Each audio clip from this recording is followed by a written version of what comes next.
పెట్టండి. బ్యాంకర్ మాత్రం ఉండద్దు అందులో.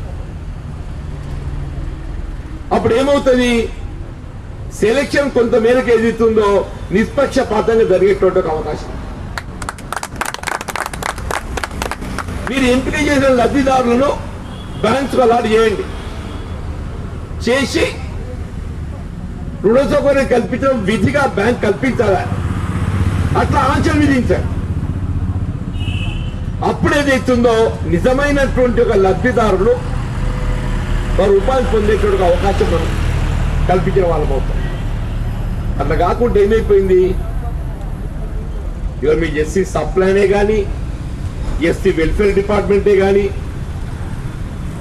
అసలు సెల్ఫ్ ఎంప్లాయ్మెంట్ స్కీమ్ వస్తుందా వస్తలేదా, అది ఏమైతుంది ఏంటి అది ఎవరు తెలుస్తలేదు.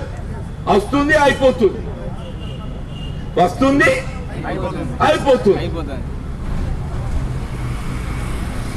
నిజంగా ఇవాళ ఏదైతుందో ఎంఆర్పిఎస్ పక్షాన ఈ కార్యక్రమం చేపట్టేందుకు నేను జిల్లా అధ్యక్షుడు మిత్రుడు నరేష్ గారిని కానివ్వండి, అట్లా జిల్లా ఇన్ఛార్జిగా ఉన్నటువంటి లక్ష్మణ్ గారు, ప్రధాన కార్యదర్శి గారైనటువంటి శంకర్ గారిని హృదయపూర్వకంగా అభినందిస్తాం. ఒక మంచి కార్యక్రమం చేపట్టింది, టైమ్లీ ఇట్టుకప్పుడు.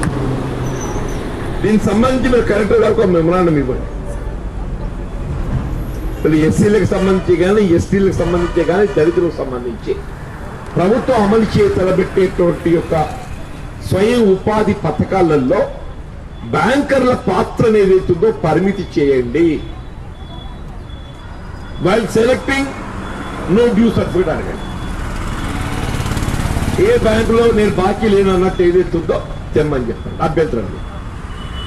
మీరు ఏమేం గైడ్ లైన్స్ రూపొందిస్తారో రూపొందించండి, కానీ జిల్లా కలెక్టర్ గారి ఆధ్వర్యంలో రూపొందించబడ్డటువంటి కమిటీ మాత్రమే ఈ ఎంపిక చేయాలి. అది ఎస్సీ ఎస్టీ సంబంధించే కాదు, ఇక మైనార్టీ కార్పొరేషన్ మన ముసల్మాన్ భాయ్యో కా భీ హై ఇస్మే. ఈ మైనార్టీ కార్పొరేషన్ కూడా ఏదైతుందో అది ఇంతే ఉన్నది. और बैंक को ఎవరిని సెలెక్ట్ చేస్తుండో ఎవరికి ఇస్తుండో ఈయన కూడా పతా లేదు, आपको भी पता नहीं साहब. चर्चा हुआ था असेंबली में, जनाब वजीर आला चीफ मिनिस्टर केसीआर साहब भी मेरे से सहमत हुए. అంటే నాతోని ఏకాభిప్రాయానికి వచ్చి జీవన్ రెడ్డి గారు చేసే సూచన ఇది వాస్తవం కూడా నేను కూడా దాన్ని అంగీకరిస్తున్నా.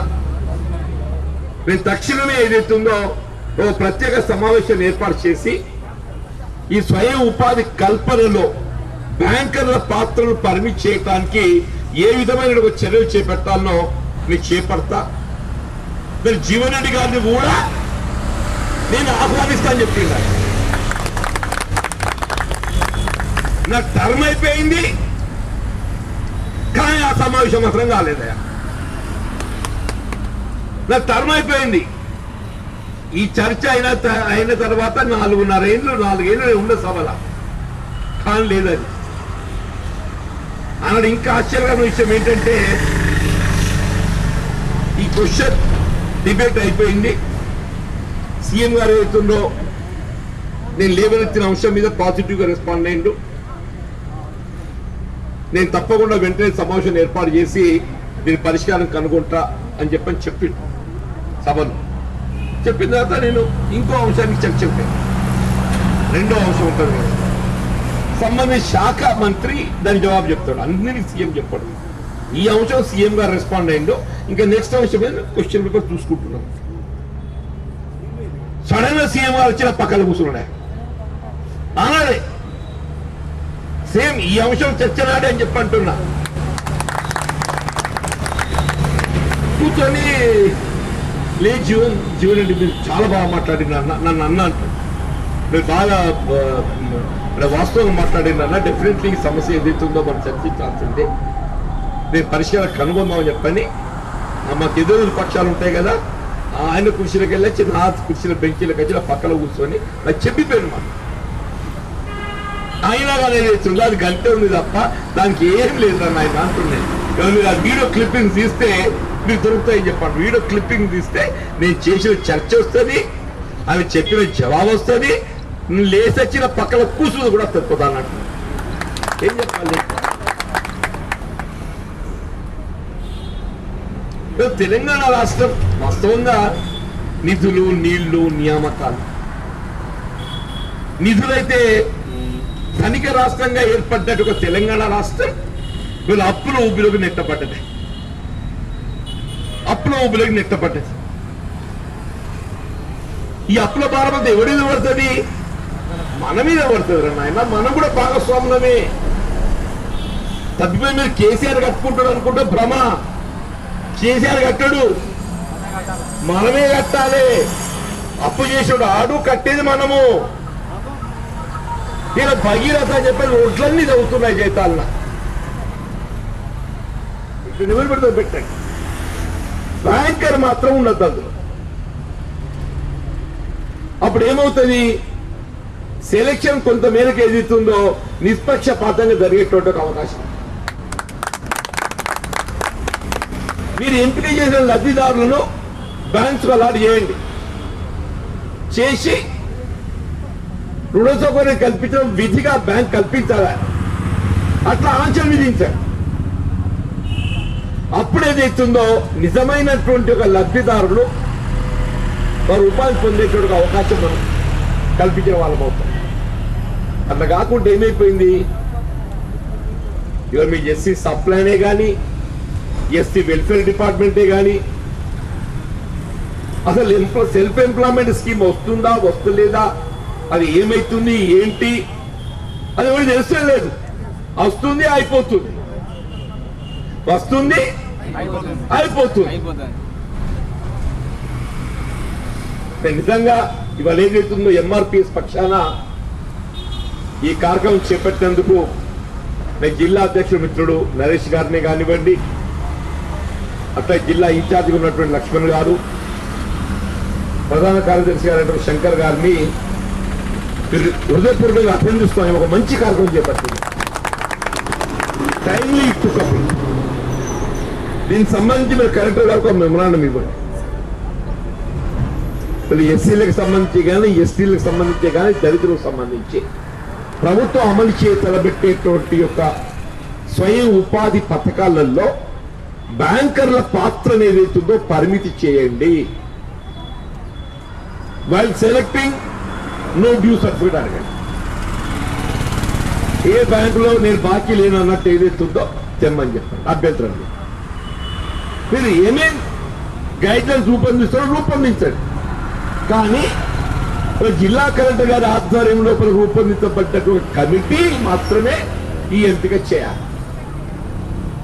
అది ఎస్సీ ఎస్టీ సంబంధించే కాదు, మైనార్టీ కార్పొరేషన్ మన ముసల్మాన్ భాయ్యో కా భీ హై ఇస్మే. ఈ మైనార్టీ కార్పొరేషన్ కూడా ఏదైతుందో అది ఇంతే ఉన్నది. और बैंक को ఎవరిని సెలెక్ట్ చేస్తుండో ఎవరికి ఇస్తుండో ఈయన్ని కూడా పతా లేదు. आपको भी पता नहीं साहब. चर्चा हुआ था असेंबली में,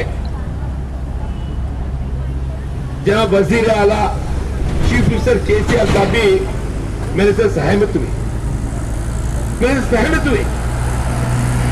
అంటే నాతో ఏకాభిప్రాయానికి వచ్చి జీవన్ రెడ్డి గారు చేసే సూచన ఇది వాస్తవం కూడా నేను కూడా దాన్ని అంగీకరిస్తున్నా. నేను తక్షణమే ఏదైతుందో ఓ ప్రత్యేక సమావేశం ఏర్పాటు చేసి ఈ స్వయం ఉపాధి కల్పనలో బ్యాంకర్ల పాత్రను పరిమితి చేయడానికి ఏ విధమైన ఒక చర్యలు చేపట్టాలనో మీకు చేపడతా. మరి జీవన్ రెడ్డి గారిని కూడా నేను ఆహ్వానిస్తాను చెప్పిందా. నా టర్మ్ అయిపోయింది కానీ ఆ సమావేశం మాత్రం కాలేదయా. నా టర్మ్ అయిపోయింది. ఈ చర్చ అయిన తర్వాత 4.5 ఏళ్ళు ఉండే సభల కానీ లేదని అన్నాడు. ఇంకా ఆశ్చర్యకరమైన విషయం ఏంటంటే ఈ క్వశ్చన్ డిబేట్ అయిపోయింది. సీఎం గారు ఏదైతుందో నేను లేవనెత్తిన అంశం మీద పాజిటివ్ గా రెస్పాండ్ అయ్యిండు. నేను తప్పకుండా వెంటనే సమావేశం ఏర్పాటు చేసి దీని పరిష్కారం కనుగొంటా అని చెప్పిండు సభను. చెప్పిన తర్వాత నేను ఇంకో అంశానికి చెప్పాను. రెండో అంశం ఉంటుంది కదా, సంబంధించిన శాఖ మంత్రి దాని జవాబు చెప్తాడు, అన్ని సీఎం చెప్పాడు. ఈ అంశం సీఎం గారు రెస్పాండ్ అయ్యిందో, ఇంకా నెక్స్ట్ అంశం మీద క్వశ్చన్ పేపర్ చూసుకుంటున్నాం. సడన్ గా సీఎం గారు వచ్చిన పక్కన కూర్చున్నాడు. అలానే సేమ్ ఈ అంశం చర్చ నాడే అని చెప్పంటున్నా. కూర్చొని లే జీవన్ రెడ్డి మీరు చాలా బాగా మాట్లాడిన నన్ను అన్న అంటారు, మీరు బాగా వాస్తవంగా మాట్లాడిన డెఫినెట్లీ ఈ సమస్య ఏదైతుందో మనం చర్చించాల్సిందే, నేను పరిష్కారం కనుగొందామని చెప్పని మాకు ఎదురు పక్షాలు ఉంటాయి కదా, ఆయన కుర్చీలకు వెళ్ళొచ్చి నా కుర్చీల బెంచీలకు వచ్చి పక్కన కూర్చొని నాకు చెప్పిపోయాను మాట.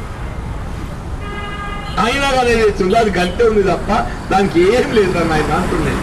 మీరు ఆ వీడియో క్లిప్పింగ్ తీస్తే మీకు దొరుకుతాయని చెప్పండి. వీడియో క్లిప్పింగ్ తీస్తే నేను చేసిన చర్చ వస్తుంది, అవి చెప్పిన జవాబు వస్తుంది, లేసొచ్చిన పక్కన కూర్చుని కూడా వస్తుంది ప్రధానంగా. ఏం చెప్పాలి? తెలంగాణ రాష్ట్రం వాస్తవంగా నిధులు, నీళ్లు, నియామకాలు, నిధులైతే ధనిక రాష్ట్రంగా ఏర్పడ్డట్టు ఒక తెలంగాణ రాష్ట్రం వీళ్ళు అప్పుల ఊబిలోకి నెట్టబడ్డది. అప్పుల ఊబిలోకి నెట్టబడ్డది.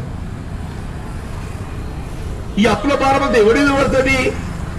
మన మీద పడుతుంది నాయన. మనం కూడా భాగస్వాములమే. తప్పిపోయి మీరు కేసీఆర్ కట్టుకుంటాడు అనుకుంటే భ్రమ. కేసీఆర్ కట్టాడు, మనమే కట్టాలి. అప్పు చేసాడు ఆడు, కట్టేది మనము. ఇలా భగీరథ అని చెప్పి రోడ్లన్నీ చదువుతున్నాయి జీతాలన. మున్సిపాలిటీ ఫిల్టర్ వాళ్ళు తాగుతుందేమే. మీరు మల్లెందు రోడ్డు తాగుతుండే ఇడు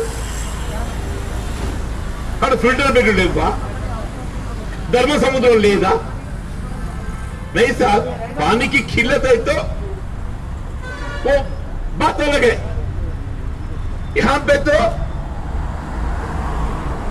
नी फिल्टर बेड द्वारा శుద్ధి చేసే నీరు ఏదైతుందో మనం పొందుతున్నాం. మనం ఒక్క జగ్జల్ టౌన్ లో 100 కోట్లను కట్టొస్తుంది. 100 కోట్లను కట్టొస్తుంది ఈడు వేసే పైపులకు. ఆ కమిషన్ కోసం ఏదైతుందో ఇలా అవసరం లేకుండా మొత్తం తవ్వి రోడ్లని నాశనం చేసి పైపులు ఎత్తుందో అబద్ధమే. మా దుర్గారెడ్డి బాయ్ ఉన్నాడా ఈడ? మొత్తం ఫిల్టర్ బెడ్లు అన్ని మూసేసిండే.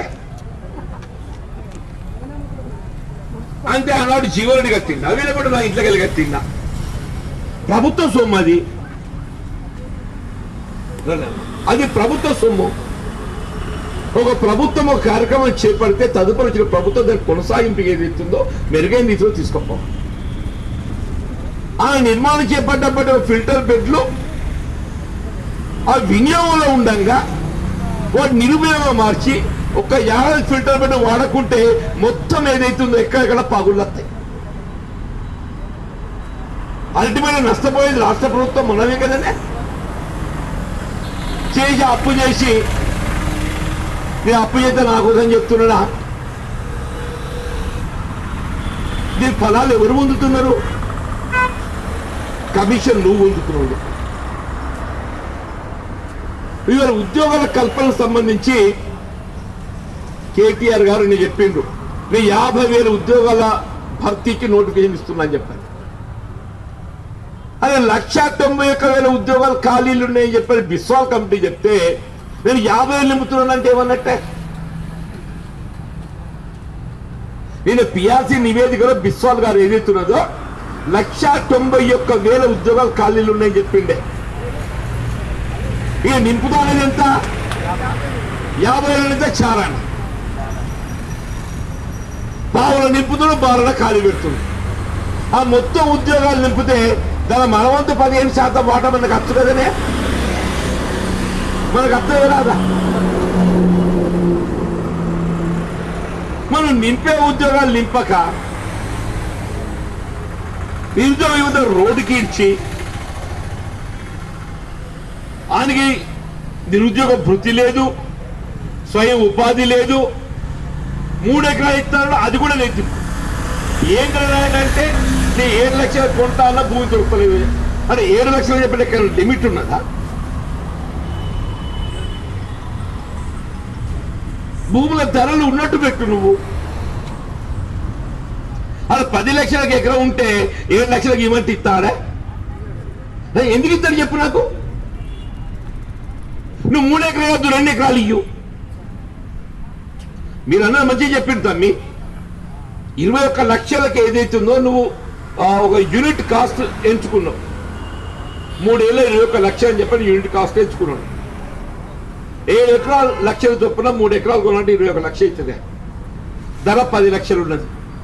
3 ఎకరాలు వద్దు, నా 2 ఎకరాలు కొనియ్యు. 2 ఎకరాలతో నేను బతుకుతా. నువ్వు 2 ఎకరాలు ఇయ్యాడు, 3 ఎకరాలు వాడు ఎకరం ఏడు, నువ్వు ఇట్లా ఉంటావు. ఆడు మాత్రం మంచిగా సంబరం చేసుకుంటాడు. ఇప్పుడు ఆయనకి ఎక్కడిగా చేరేస్తుందో కొడుకులు ఎప్పుడు ముఖ్యమంత్రి చేయాలి, ఆయన కావాల్సి మా దళితులు కూడా ముఖ్యమంత్రి చేస్తున్న అబ్బా కేసీఆర్ సంబరపడ్డారు. అందరూ కూడా మా దుర్గన్న, శంకర్, జీవన్ అందరు కూడా మాకు కూడా ఎప్పుడే వంత రాకపోతుంది అనుకున్నారు. ఓ చిత్రమే పాప మందకృష్ణను పక్కన కూర్చుని పెట్టుకొని చెప్పిండు. నేను టీవీ నేను చూసిన బాబా అన్నాడు.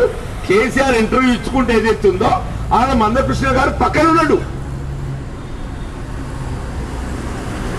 కేసీఆర్ నిరాహార దీక్ష చేస్తే ఆ నిరాహార దీక్ష ఉపసంహరింపజేస్తానికి నిమ్మరసం ఇచ్చినోడు ఎవరు అంటే మా మందకృష్ణ మాది గారు నా చెప్పి అంటున్నాడు. నేను దీక్షగా లేపడానికి నేను మందకృష్ణ గారు కావాలి. మా ఇయ్యాలి మందకృష్ణ శత్రువులు కనబడుతుంది. ఎందుకు ఉన్నది మాట్లాడితే నిజమాబద్ధమే. సరే ఏదైనా చెప్పంటారు బాబు. ఇలా వాస్తవంగా సమాజంలో అత్యంత నిరుపేద వర్గం ఎవరు అంటే దళితులు బాబు. మన ఎస్సీ ఎస్టీ వీళ్ళ మనదాల్లో మన వర్గాలుగా భావించుకుడు అది ఆ సమస్య ఏదైతుందో వర్గీకరణ ఒక అంశం, అది పరిష్కారం అనేది ఒక భాగం. అది కానీ వాస్తవంగా వెనుకబడి ఏ వర్గమైన కానీ ఏదైతుందో మన వర్గం సామాజికంగా వెనుకబడింది బాబు. మన న్యాయంగా వీళ్ళ ఎస్సీ సప్లైనే కానీ ఎస్సీ సంక్షేమం కొరకు వెల్ఫేర్ ఏదైతే మీకు కేటాయింపు చేయబడ్డ నిధులు పూర్తి స్థాయిగా వెచ్చించగలిగినప్పుడు మాత్రం మీకు న్యాయం. అది ఏం చేస్తాడు? బడ్జెట్ కేటాయింపులో మన నిధులు కేటాయింపు చేస్తాడు. ఖర్చుకు వచ్చే వరకల్లా వీళ్ళు డైవర్ట్ చేస్తాడు. మైనార్టీ వెల్ఫేర్ గ్రాంట్ ఉంటుంది, కేటాయింపుకి వచ్చే వరకల్లా 2000 करोड़ 3000 करोड़ అంటాడు. माल बाग खुश అయిపోతారు. हमारे केसीआर साहब हमको 3000 करोड़ दे रहे बोल के लोग समझते इन लोग जेब में आ रहे बोल के. वो आखिरी तक वो 2000 3000 नहीं 200 300 को आ जाता साहब. आखिरी तक 200 300 को आ जाता. क्या किस मुसलमान को फायदा हुआ साहब? वो जमाने में हम 5% रिजर्वेशन लागू करना बोल के सोचे तो भी हम 5% नहीं कर सके तो 4% तो कर सके. आज वही 4. ये कांग्रेस पार्टी का मुद्दा है. कांग्रेस पार्टी का मुद्दा बोला था. क्या होता है इनका 12%? क्या बोलते ईद रमजान आ रहे आपको कपड़े देंगे या बिरयानी खिलाएंगे. खुश, एक वक्त की रोटी खुश. अरे भाई हम तो रोजगार पूरा जिंदगी भर की रोटी देना चाहते. हम कांग्रेस वाले पूरा जिंदगी भर की रोटी देना चाहते हैं और उन्हें एक वक्त की रोटी से तो सियासत बन जाता. मगर आप ले गए तो हकीकत मानते हर एक. और మా మిత్రుడు నరేష్ గారు చెప్తే సమాజం నమ్ముతుంది చెప్పండి. నేను అందుకే నరేష్ గారు చేపట్టేట్టు ఇవాళ ఈ దీక్షను హృదయపూర్వకంగా అభినందిస్తూ చెప్పేటట్టు మీరు చేపట్టేటటువంటి మీ లక్ష్యానికి అనుగుణంగా అది నిరుద్యోగ సమస్య కానీ స్వయం ఉపాధికి సంబంధించే కానీ లేక దళితులు కల్పిస్తానన్న భూ కొనుగోలు పథకానికి సంబంధించే కానీ ఈ అంశమైనా కానీ చెప్పంటారు. మీకు ఎక్కడ జగిత్యాల జిల్లాలో అసమంజసంగా భావించి మీకు అన్యాయం అవుతుందని చెప్పని మీరు భావిస్తే నా దృష్టి తీసుకురండి. ఎప్పుడే మీకు అండగా ఉంటానని చెప్పని మనం చేస్తూ సెలవు తీసుకుంటూ